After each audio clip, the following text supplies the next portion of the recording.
রাশিয়ার president Vladimir Putin ৩০ November একটি সামরিক কমান্ড পোস্ট পরিদর্শন করেন। এ সময় ইউক্রেনের পোক্রোভস্ক ও ভভচানস্ক শহর দখলের বিষয়ে শীর্ষ সেনারা তাকে ব্রিফ করেন।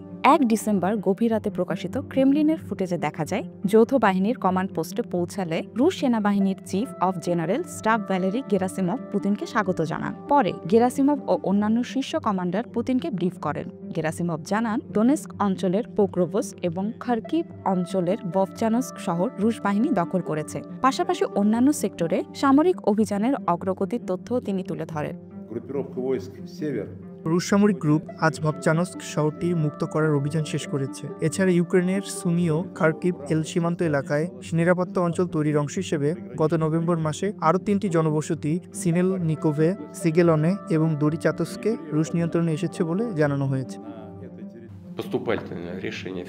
এটা অত্যন্ত গুরুত্বপূর্ণ একটা দিক। আমরা সবাই জানি এর গুরুত্ব কতটা। বিশেষ সামরিক অভিযান শুরুর সময় যে লক্ষ্যগুলো নির্ধারণ করা হয়েছিল সেগুলো অর্জনে এটি সহায়ক হবে।